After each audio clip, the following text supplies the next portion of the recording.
El filme La habitación, cuyo título en su idioma original es Room, está basada en una novela homónima escrita por Emma Donoghue, en la cual una madre y su pequeño hijo viven encerrados por la tiranía de un hombre que los mantiene cautivos, y quien solo es conocido por su sobrenombre, Viejo Nick. Ha sido nominada como mejor película para los Óscares. Sin embargo, todavía hay más que saber al respecto. La autora se inspiró en un caso real sucedido en Austria, el cual salió a la luz en 2008 y que conmocionó al mundo por lo terrible que fue. Ocurrió en el pequeño pueblo de Amstetten, en una tarde calurosa del verano de 1984. Josef Fritzl pidió a su hija Elisabeth, la cuarta de sus 7 vástagos, que lo ayudara con un proyecto de varios meses en el interior del sótano. Ella recientemente había cumplido 18 años. Parecía que nada tenía de anormal. Sin embargo, al bajar las escaleras, su vista contempló modificaciones que nunca se imaginó ver en su propia casa. El sótano estaba adecuado para convertirse en un departamento subterráneo. Repentinamente, Josef aprovechó que tenía baja la guardia y la sorprendió por detrás, inmovilizándola violentamente. Elisabeth quiso gritar, pero un trapo húmedo con cloroformo la dejó inconsciente en cuestión de segundos. La pobre chica jamás imaginó que había descendido voluntariamente hasta un infierno tan aterrador que solamente alguien con mucho odio desearía a su propio enemigo. Cuando se despertó, tenía los brazos sujetos por una cadena de hierro y su tobillo izquierdo llevaba una gruesa argolla que le impedía ir más allá de medio metro lejos de la cama.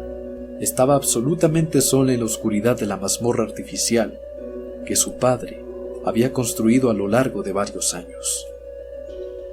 Josef Fritzl, el monstruo que encerró a su propia hija para convertirla en su esclava sexual, ya había realizado ofensas sexuales con anterioridad.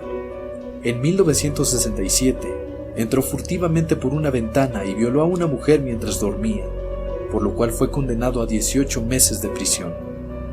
En aquel tiempo, Elisabeth tan solo tenía 1 año. Para 1984, con 18 años cumplidos, fue el momento en que Josef la noqueó y la capturó en el sótano.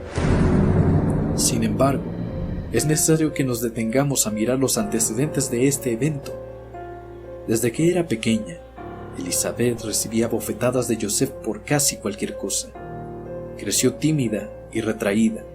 Incluso amigos de la familia, que observaron el modo en que Josef trataba a sus hijos, pensaron que realmente Elisabeth no le agradaba. Sin embargo, lo que nadie vio y la chica silenció por miedo fue todavía más abominable.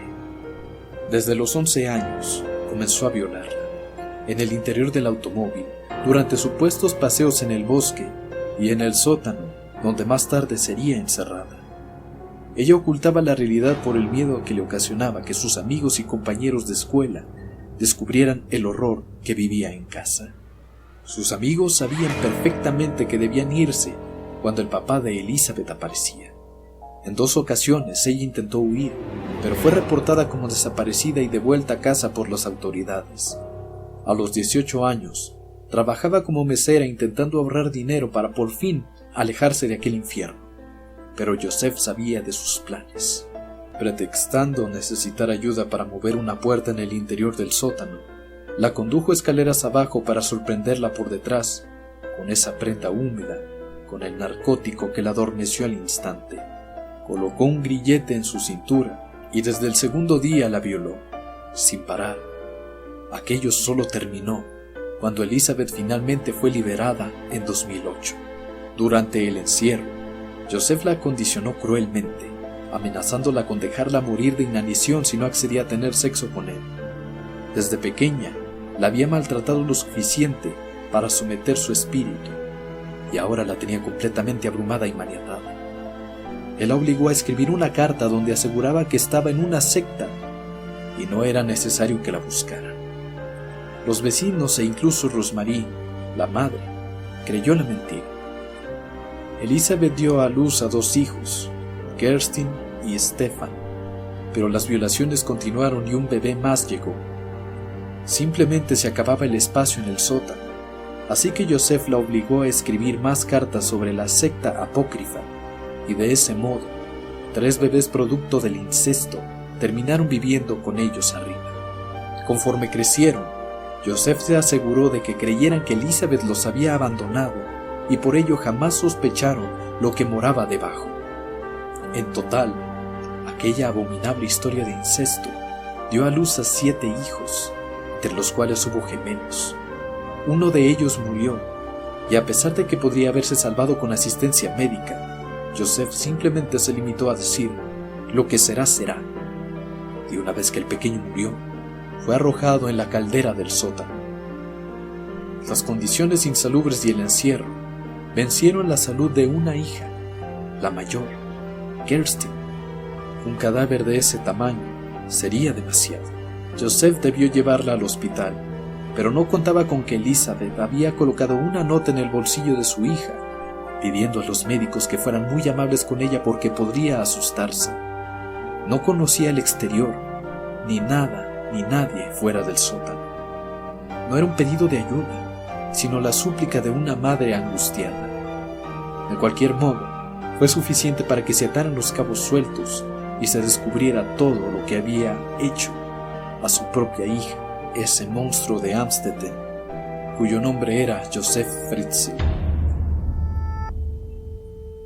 La habitación, tanto la novela como el filme, están basados en el modo en que Elizabeth y su hijo Félix vivían.